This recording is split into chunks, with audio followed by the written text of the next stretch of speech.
Breaking news, Ravensburger bans Hiram Flaversham, Toymaker and Fortisphere today. We're going to review how did we go from this to this.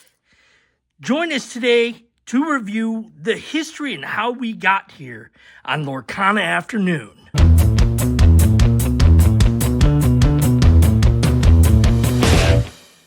Welcome back to the channel, friends. And as mentioned in our cold start, Hiram Flaversham, Toymaker, and Fortisphere are now banned. They're the first two official banning cards by Ravensburger. There has been a couple of erratas, most notably Bucky. We'll put it up here. But another question that we have is why not Pawpsicle, right? Why would you ban Fortisphere over Pawpsicle? So we'll get to that, but let's address first, how did we get here? And to do that, let's address the three elephants in the room with this. Belle, the new Tamatoa, Clammy, and then Scrooge McDuck.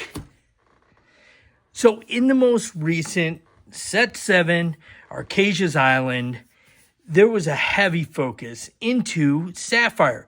And for anyone that loves Sapphire, this was great. The last couple of weeks of playing has been fantastic, but it has quickly been noted the amount of dominance that Steel, specifically Steel's Sapphire and then Ruby Sapphire, have done in local gameplay. The combination of Scrooge McDuck, Tamatoa pulling in, and then the amount of how easily you could play now Belle just by dropping in a Pawpsicle, banishing the Pawpsicle, playing the Belle, right? But another one that works is your Fortisphere. Throw in Fortisphere, ban that, you got Belle. But if you aren't, you're using them both for your draw, and you take Belle even out of the equation. You're bringing in our old buddy Hiram in here. He comes in, turn 3, 4-ish, depending on how you're ramping, but typically he's in by turn 3. If you're ramping good, with this deck, it does that. And then every time you quest, you ban an item and you're drawing 2. So you have a crazy draw engine. And 4, just 4 lore. He's inkable, right? So if he's uninkable, that's one thing. Only drawing 1 card would be another thing. I think that the card then is absolutely playable. But in the current meta that we have, Hiram, it's a no-brainer. He is harder to play than Bucky at his worst. So that one there, I think that the community as a whole understands. It's unfortunate because he has been a lot of fun to play. But going from a meta in set 6 that he was just driving it with the item discard into then set 7, which then you're adding in these other monster cards that just makes the game darn near unplayable, not fun, I would say, unless you're playing Steel's Sapphire against a Ruby Sapphire. But the whole meta, the idea of the game, isn't just for the same 2 decks to be playing.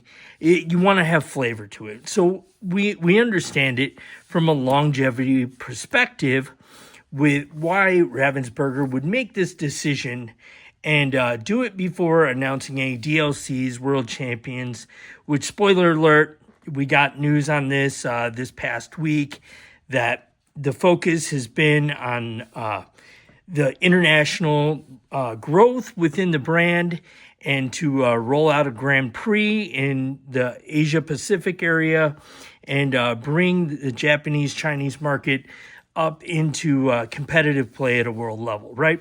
So they make this announcement. So we take these away. And by the way, I'm going to post a picture in here. This is a recent play we had this past weekend. And in this picture, you'll notice, if you look, the combination of utilizing Maurice's Workshop, and then Oswald, Scrooge McDuck, and then multiple lucky dimes with this monster, Tamatoa, you get exactly what we have in this picture. So in this picture, 38 lore, a 38 lore swing.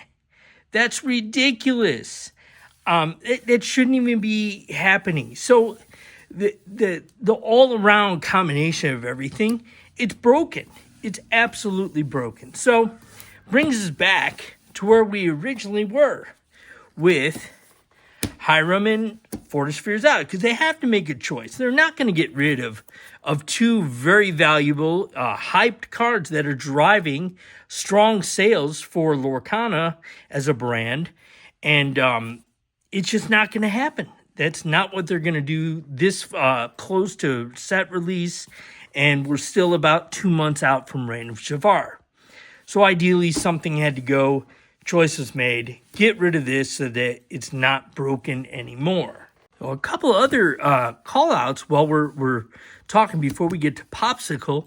There's been a lot of talk in the community. Then why are we banning this? I think that we just explained it, but other call-outs are the Medusa Fox combination. Pretty filthy. It really is. The Pete in Pete, the referee Pete, put a picture up here. You take Pete out of the equation for Steel Song, that's a much less strong deck, and it kind of balances everything. And then also Cove, Diablo, and Little John. I know everyone's been trying to knock out Diablo for a long time, since Bucky.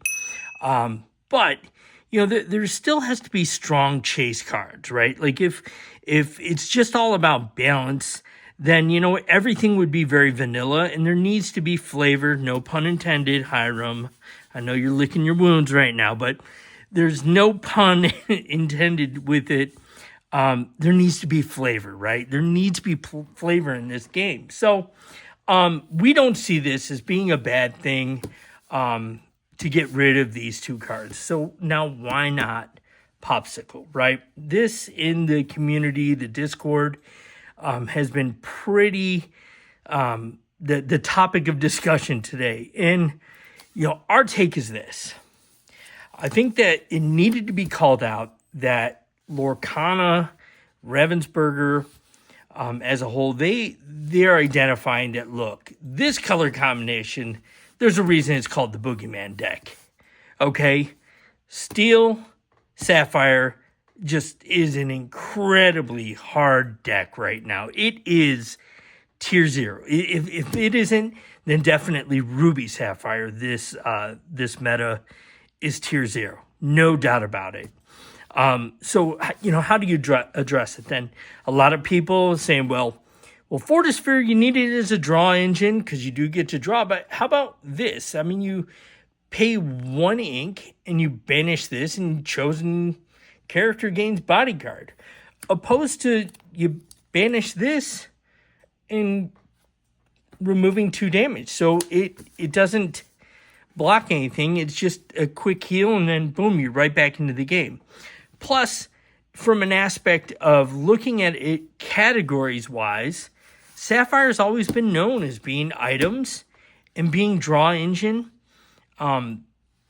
Whereas Fortisphere and Steel is more about actions and songs. And, there are strong items in Steel, but it's nowhere near what Sapphire is all about. The entire Sapphire color is really about drawing and ramp. So I think it was more so just to keep in the elements that they have at play. Who knows, maybe they'll ban this down the road. But ultimately, our final take, and this is the final cut here, is that you could not have 8 cards drawing into your items. These are both 1-drop cards that have a draw 1. One of them had to go, and I think it's as simple as that. Keeping the brand, keeping your colors strong, and this one goes. You get to keep Pawpsicle. It still has its own place as a draw engine with Tamatoa. Can work with Steel or can work with Steel Sapphire and can work with Ruby Sapphire still. So that draw engine, it doesn't give really competitive advantage versus Steel, because Steel can still be used to sing. You can still do Strength of a Raging Fire and Along Came Zeus and other aspects. Belle, she can't do Along Came Zeus, but she can do Strength of a Raging Fire. So plenty of other opportunity there.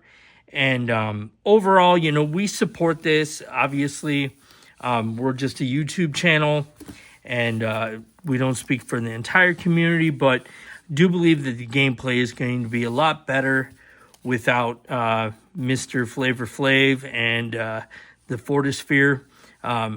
Rest in peace. They'll be missed. It's been fun while it lasted, but hey, let us know what your thoughts are.